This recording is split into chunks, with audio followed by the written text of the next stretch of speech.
October 24th, 1942. Henderson Field, Guadalcanal.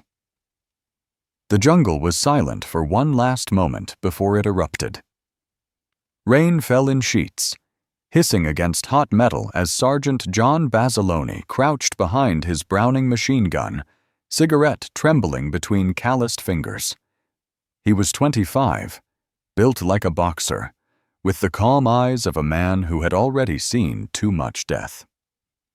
The mud clung to his boots, the stench of rot and gun oil thick in the air. Somewhere in the blackness beyond the wire, thousands of Japanese soldiers were crawling toward them unseen, unheard, but close enough that he could feel them breathing. Every few seconds, lightning flashed across the jungle canopy, revealing a twisted wall of rain and palm shadows. Behind him, his gunners whispered prayers, clutching belts of ammunition that glistened like wet snakes. Their orders were simple: hold the line or lose the island. Basilone checked the gun one last time. His men were exhausted, down to half rations, short on ammo, and surrounded. The rumble of artillery in the distance rolled like thunder. Somewhere across the jungle, a bugle screamed. Then came the sound of hundreds of boots slapping mud, war cries tearing through the dark. Basilone spat the cigarette into the mud, gripped the trigger, and muttered, "All right, boys, let's show 'em what the Marines are made of." The first burst of fire ripped through the night and the jungle caught fire. The muzzle flash faded, but the echo lingered like thunder trapped between the trees. Smoke drifted low, mixing with the humid stink of burned oil and rain. For a moment, the jungle seemed to breathe again, heavy, waiting.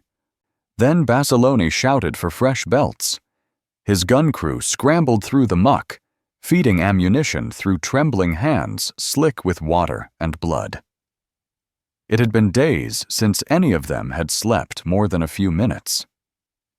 The Marines of the 1st Battalion, 7th Regiment, barely 200 men, were holding the western perimeter of Henderson Field, the only airstrip keeping the Allies alive on Guadalcanal. Without it, the Pacific would belong to Japan. They had dug in among tree roots and termite mounds, sandbags torn and leaking, machine guns wrapped in ponchos against the rain. All around them, foxholes overflowed with water, rifles rusted overnight, and the air reeked of jungle rot and unburied bodies. Yet the orders from the command post were clear: no retreat. Across the Lunga River Valley, Major General Kawaguchi's forces were assembling. More than 3,000 veteran soldiers from the Imperial Japanese Army's finest units. Basilone's entire section was the last line of defense between them and the airfield. As darkness thickened, word filtered through the line. Enemy scouts had been spotted moving through the palms, bayonets glinting in the lightning flashes. Basilone wiped the rain from his eyes and checked his gun again. He glanced down the line. The men looked back, mud-caked, hollow-eyed, waiting for orders from the only man who still seemed unbreakable. He whispered to the corporal beside him, "When they come, they'll come hard." And somewhere out there, beyond the curtain of rain, the jungle began to move.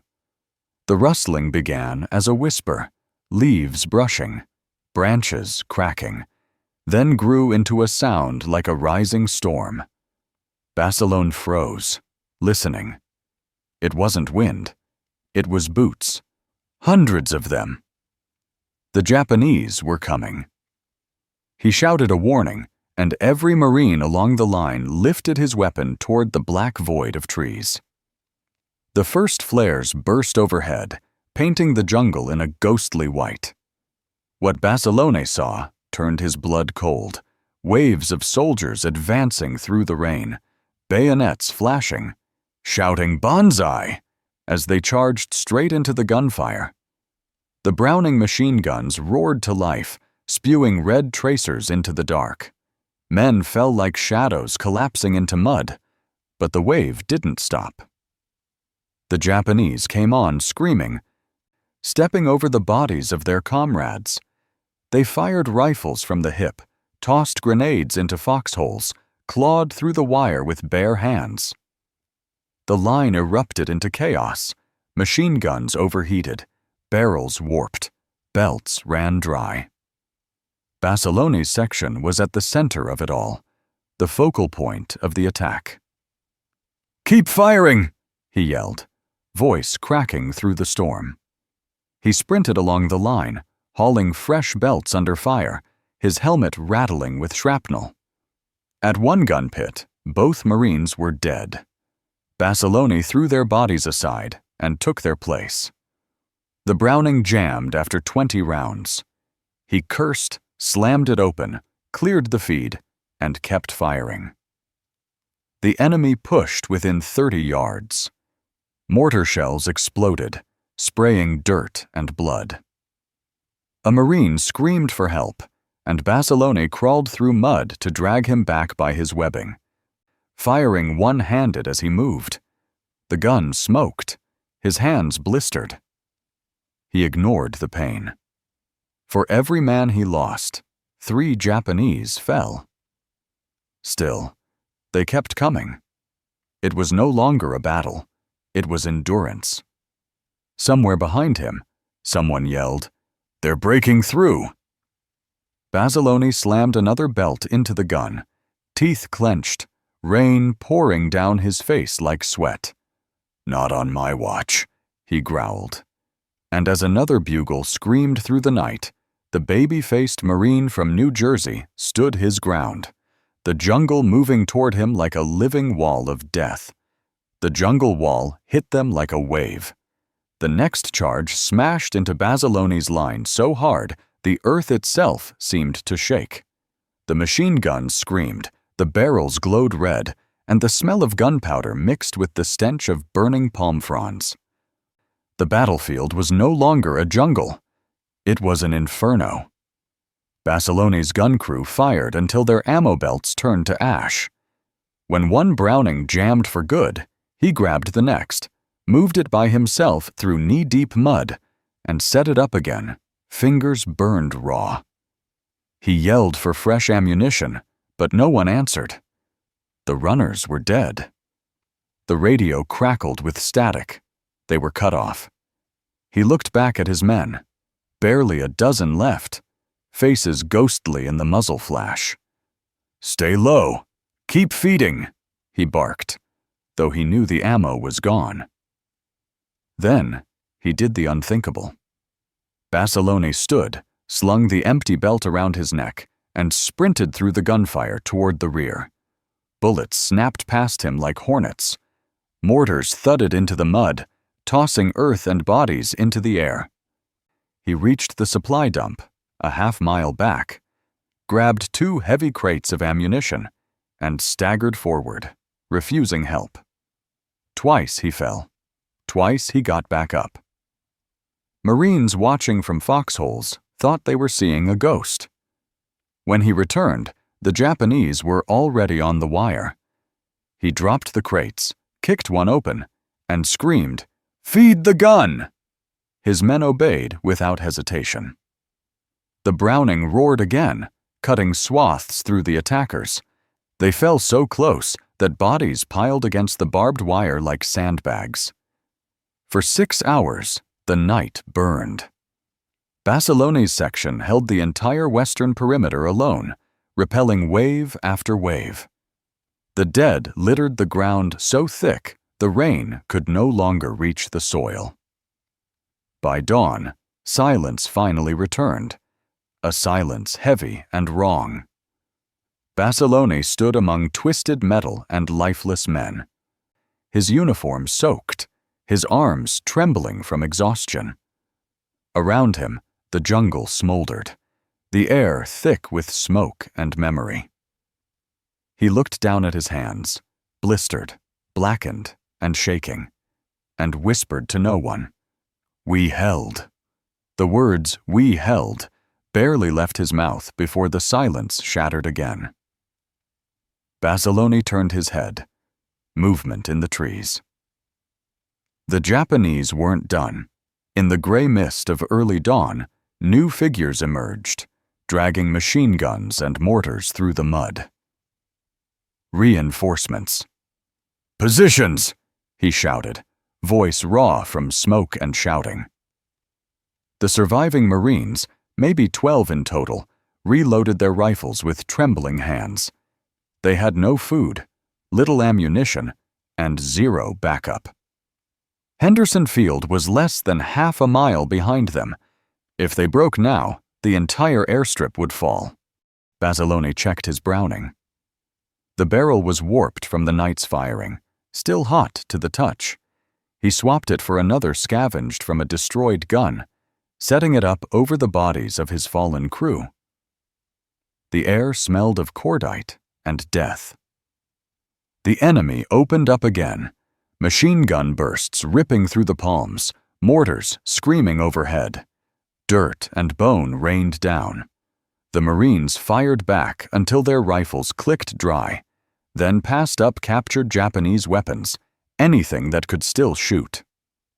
Basilone crawled from pit to pit, shouting orders, dragging wounded men out of collapsing foxholes. Every few minutes, another flare hissed into the sky, revealing a nightmare landscape. Hundreds of enemy bodies tangled in the wire, palm trees shredded to splinters. When another gun crew was hit, Basilone took their place without a word. His belt-fed rhythm never faltered. Burst, reload, burst, reload. The Browning spat fire until its barrel glowed again. A sniper's bullet grazed his cheek. He didn't even flinch. By mid-morning, the assault finally broke.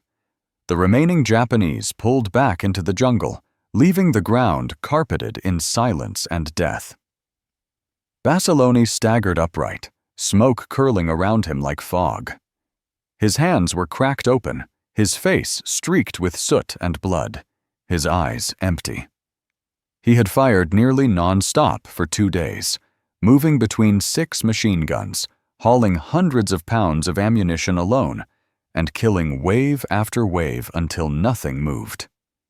When medics finally reached him, one whispered, "Jesus, Gunny, you're still alive?" Basilone didn't answer. He just looked toward the jungle, where the enemy had vanished, and muttered, "They'll be back." The sun rose pale and distant, as if afraid to shine on what was left of the battlefield. Smoke clung low to the ground, carrying the smell of gunpowder, blood, and rain-soaked earth. Basilone sat against the shattered stump of a palm tree, his machine gun silent for the first time in 36 hours. Around him, the ground steamed, a graveyard of men and metal. Medics moved through the haze, whispering softly to the wounded. One stopped near Basilone, crouched beside him, and said, "You should be dead." Basilone didn't answer. He just stared at his hands, black with soot, the skin blistered off from the heat of the gun. His eyes were distant, lost somewhere between exhaustion and disbelief. Only 17 Marines had survived the night from his section of nearly 50. Every inch of their line was littered with brass and bodies. The Japanese assault had come in 6 waves, hundreds upon hundreds of men, charging into machine gun fire until the last of them fell. In places, the corpses were stacked waist-high, forming walls that had stopped bullets better than sandbags. An officer approached through the smoke, boots sinking in the mud. "You held the entire west perimeter," he said quietly. "If you'd broken, they would have taken the airfield." Basilone looked up, blinking through the haze. "We didn't have anywhere to run, sir." That night, rain returned, heavy, cold, endless. The Marines buried their dead by lantern light. No speeches, no prayers, just quiet faces and trembling hands. Basilone walked the line one last time before collapse. He counted every gun position, every crater, every man who had stood beside him. When he reached the last foxhole, 2 helmets resting on rifles, he paused. He thought of home, of the dusty roads of New Jersey, of his mother's kitchen, of the sound of Sunday bells. None of it felt real anymore. He turned back toward the jungle, now silent, now still. The battle was over, but something inside him had shifted forever.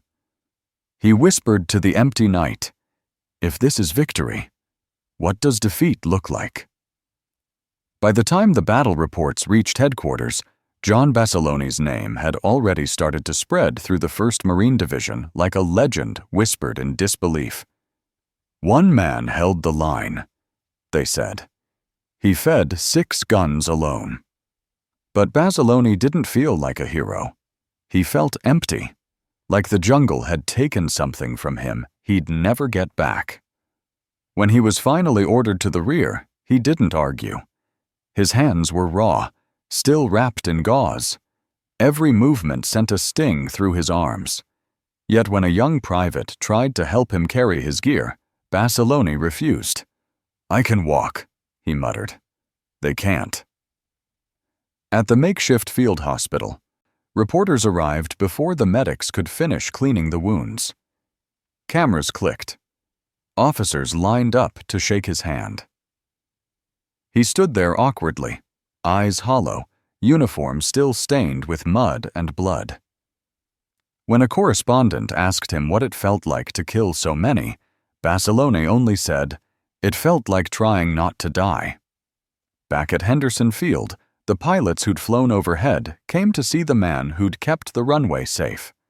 They brought him fresh coffee and cigarettes, but Basilone couldn't meet their gaze. He'd lost too many friends to celebrate. Within weeks, the command nominated him for the Medal of Honor. The citation described his indomitable courage and superhuman endurance.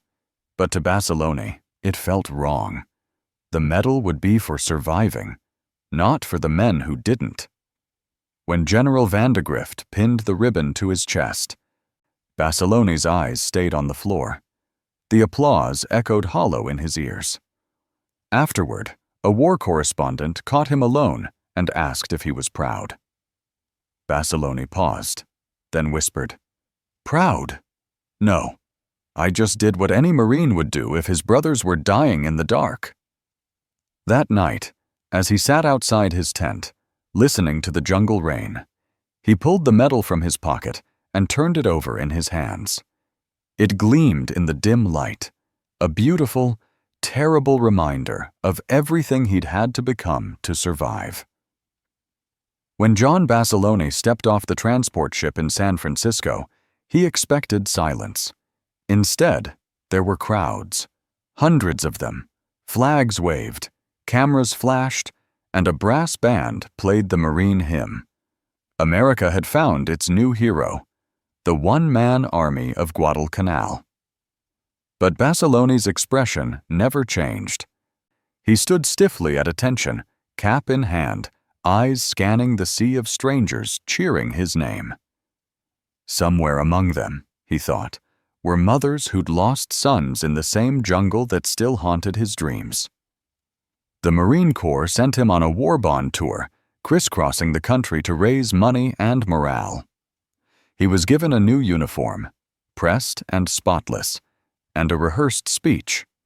Each night, he'd step onto a stage under bright lights and tell stories meant to inspire: the courage of the corps, the victory on Guadalcanal, the glory of service. But off stage, the lights went out, and the truth crept in. He'd lie awake in fine hotel rooms, the sound of applause still ringing in his ears, and remember the screams of dying men and the metallic taste of blood in his mouth. In Chicago, a reporter asked him, "What was the bravest thing you did, Sergeant?" Basilone smiled faintly and replied, "Going back?" Because that was what he wanted, to go back. Not to the fame, not to the parades, but to the only place where he still felt like himself. He petitioned the Marine Corps to return to combat. The brass refused at first. "You're worth more to us alive, Basilone," one general said. "You're an American symbol." But symbols didn't sleep, and they didn't bury their dead. After months of paperwork and pleading, the Corps relented. He turned down a comfortable instructor's post, turned down the safety of celebrity, and re-enlisted for active duty. "My boys are still out there," he told a journalist. "I can't cash war bonds while they're fighting for their lives." Before he shipped out again, he visited his parents in Raritan, New Jersey.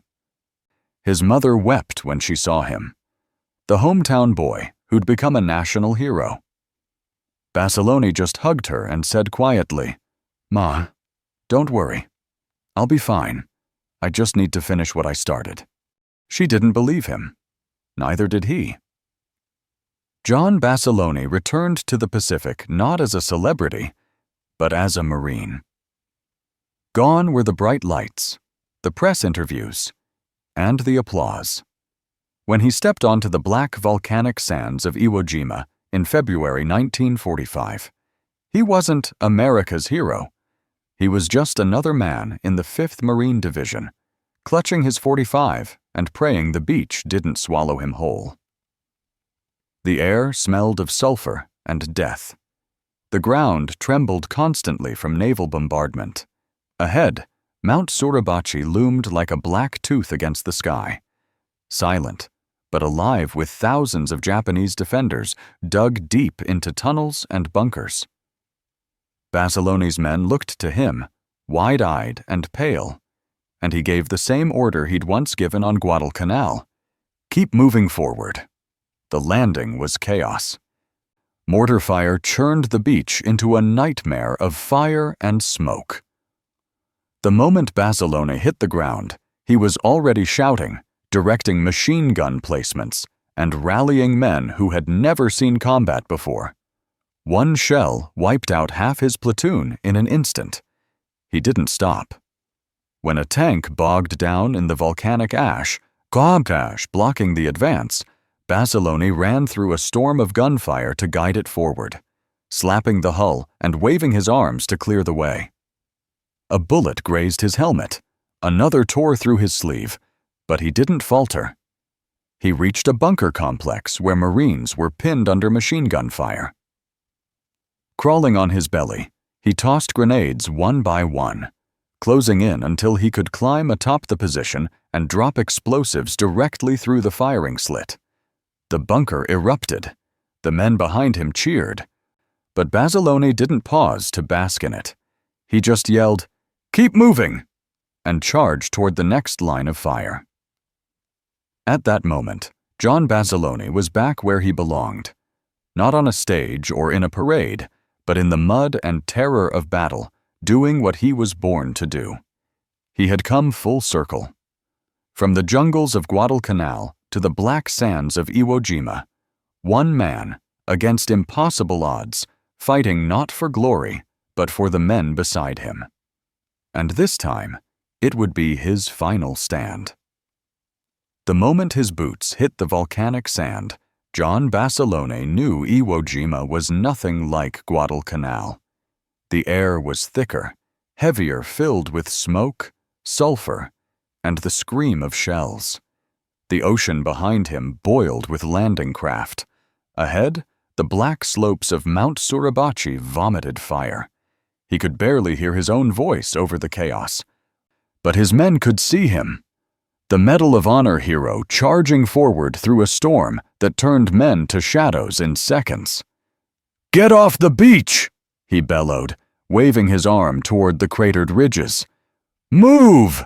Move!" Mortar blasts threw fountains of sand and flesh into the air. A machine gun cut down an entire squad beside him. Basilone didn't duck. He sprinted, straight into the fire, the M1919 clutched in his burned hands like a promise. When his unit's communications went down, he didn't wait for orders. Crawling through the black ash, he strung wire himself, shouting directions to the stunned radio men. "You don't stop till it's done," he growled. "They're counting on us." The Japanese bunkers were nightmares, solid concrete, invisible until they opened fire. Basilone saw one mowing down Marines by the dozen. Without hesitation, he grabbed a satchel of grenades, dashed into the open, and dove straight toward the source of the fire. "Cover me!" he roared. Nobody dared follow. He vanished into the smoke, a single figure against the wall of gunfire. Seconds later, boom!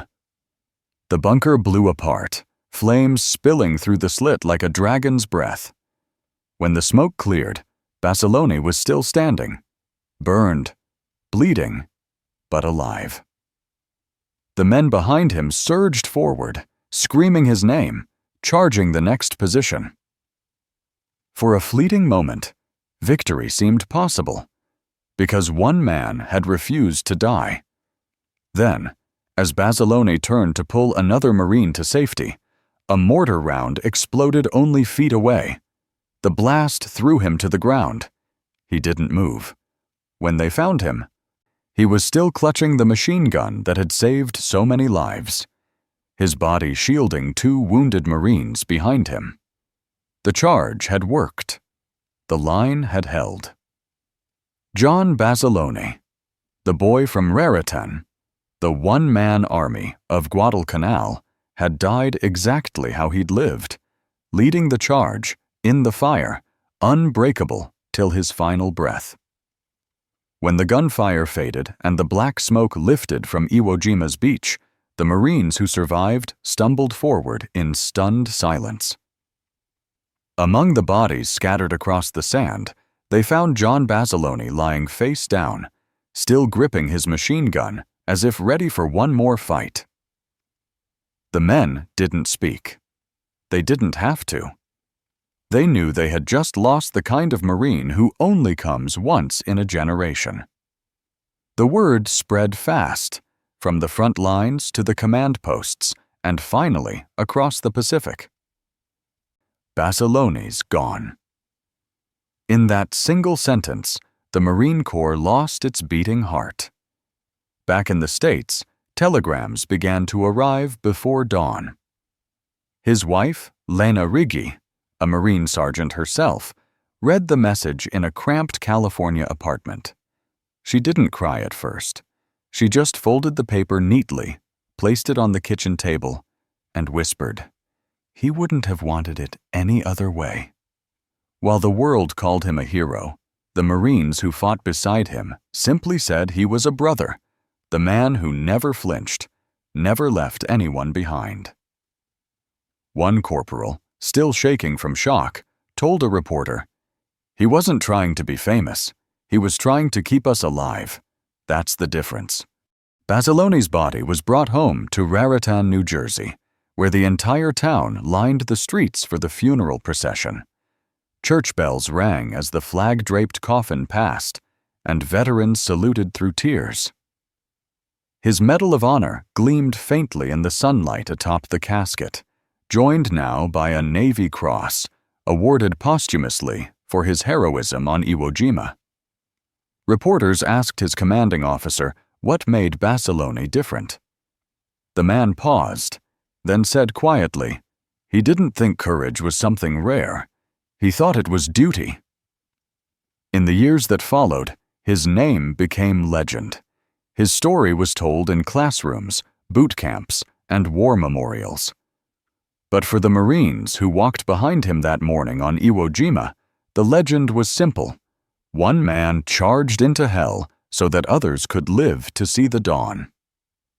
On the volcanic sands where he fell, a generation of Marines learned what it meant to be one of the few, the proud, and what it truly meant to lead from the front.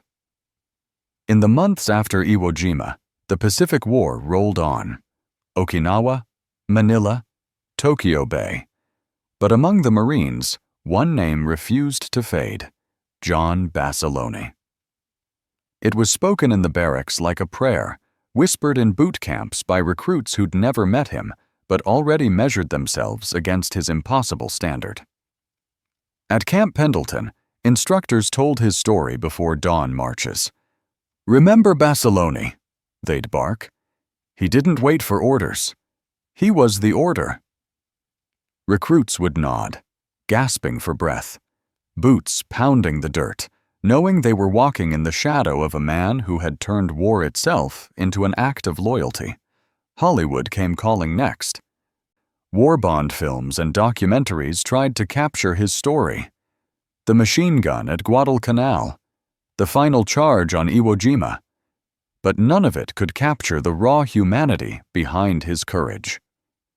The actor looked brave, the script sounded noble, but the real Basilone had been something else entirely: unpolished, exhausted, human. His hometown of Raritan, New Jersey, became a place of pilgrimage. Each year, Marines and veterans would gather on the small main street for the John Basilone Parade, the only parade in America dedicated to a single enlisted man.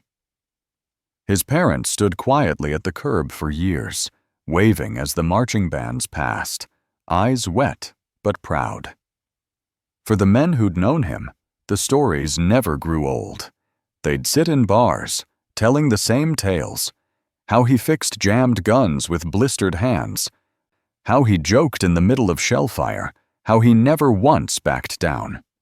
But beneath every retelling was a deeper truth: that Basilone wasn't just a warrior. He was proof that heroism didn't come from medals or fame. It came from choosing, again and again, to stand your ground when everyone else runs. Decades later, his name would still echo across Marine boot camps, inscribed on plaques and shouted during drills. The recruits might not know his face, but they'd know his creed: one man, one gun, one impossible stand. Because for the Marines, John Basilone wasn't just history. He was the definition of what every one of them swore they could be, if the moment ever came. Years after the last gun on Iwo Jima went silent, John Basilone's presence still haunted the Corps, not like a ghost, but like a compass. Every Marine who pinned on the Eagle, Globe, and Anchor knew his name. They didn't whisper it, they invoked it. At Paris Island, drill instructors barked his story between grueling push-ups and endless rifle drills. "You think you're tired?" they'd shout. Basilone didn't sleep for 3 days on Guadalcanal. It wasn't legend to them, it was a standard. Every recruit learned that courage wasn't about surviving. It was about refusing to quit, even when survival seemed impossible. In Raritan, New Jersey, his town aged, but it never forgot. The bridge he used to cross as a boy was renamed in his honor. Kids walking home from school would point to the statue of the young Marine with the M1917 machine gun and ask, "Was he really real?" And the old veteran sitting nearby would smile and say, "Too real." Each September, the John Basilone Memorial Parade filled the streets again. Marines marching in perfect formation, their uniforms gleaming under the American flag he died defending. His widow, Lena, never remarried. She came every year, standing quietly as the bands passed, her hand over her heart, her eyes searching the horizon as if she might see him again. Hollywood tried again decades later with war films and miniseries, and while they showed the gunfire, the chaos, the victory, they could never capture the heart of it. Because Basilone's real weapon wasn't his machine gun. It was the belief that one man could hold the line when the world was falling apart. And in that belief, in that impossible faith, he still does. Every Marine who steps into the fire carries a piece of him. Every battle cry that begins with "Follow me" echoes with his voice. John Basilone didn't just fight for his country. He defined what it meant to be a Marine. Time has a way of turning warriors into myths, but John Basilone never faded into myth. He became the heartbeat of the Marine Corps. His photograph still hangs in training barracks, eyes steady, jaw set. That quiet defiance frozen in black and white. Every new generation studies his face before earning the title Marine, because in those eyes they see what courage truly looks like. At Quantico, his story is still part of the curriculum, not as distant history, but as a manual on leadership. Instructors tell recruits, Basilone wasn't fearless. He was disciplined. Fearless men die fast. Disciplined men win wars.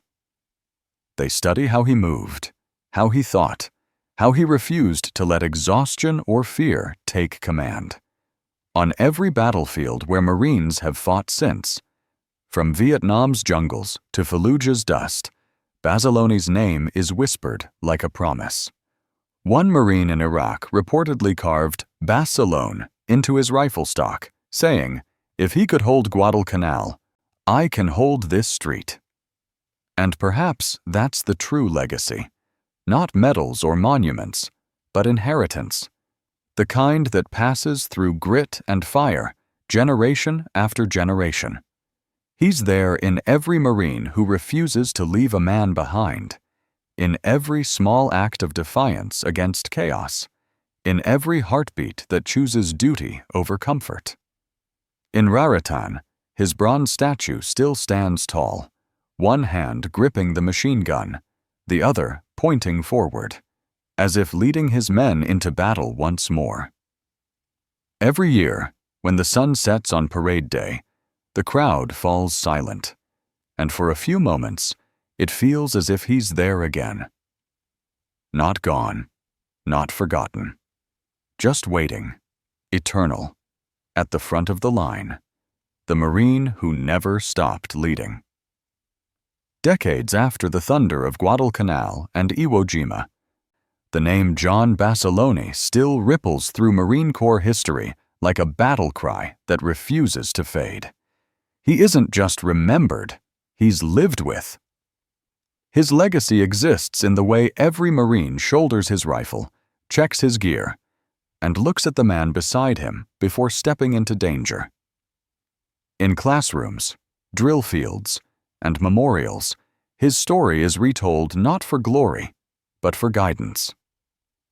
They teach how a single man, born to a poor Italian-American family in Raritan, New Jersey, became the embodiment of Marine courage, not because he wanted to be a hero, but because he couldn't stand the idea of letting others die alone. His legend continues through the John Basilone Award for Courage, given to Marines who display extraordinary valor. The ceremony always ends the same way, with the words engraved at his memorial. In the face of overwhelming odds, he stood his ground. Every recruit at Paris Island walks past a mural of Basilone manning his machine gun under a sky filled with tracers. Beneath it are 3 words painted in bold red letters: "Hold the line." Those words are now part of Marine tradition, the unspoken creed passed down from one generation to the next. In Raritan, the town that raised him, life moves on. Kids ride bikes past his statue. The local diner still serves Basilone burgers. And every September, the streets fill with flags and uniforms. Old veterans salute, young Marines march, and somewhere in the air, his presence lingers. Lena, his widow, was buried with his photograph clasped in her hands. She had waited for him all her life, never marrying again, saying simply, "There was only ever one John." And maybe that's the truth of it. There was only one John Basilone. But the spirit he carried, the impossible courage he lived by, that still marches on in every Marine who dares to lead from the front. For the Corps, he wasn't just a hero, he was the standard. and long after the guns have fallen silent, that standard still holds, unwavering, unbreakable, just like the man who set it. John Basilone's story isn't just about war. It's about what one man can do when duty outweighs fear. He didn't wait for history to remember him. He forced history to. And because of that, his courage still echoes across every battlefield where a Marine digs in and refuses to break. If this story moved you, if it reminded you that real heroes don't boast, they act, then don't let it end here. There are hundreds more stories like Basilone's, of men who stood their ground when the world fell apart. Subscribe now and keep discovering the forgotten legends who proved that courage, not comfort, builds history.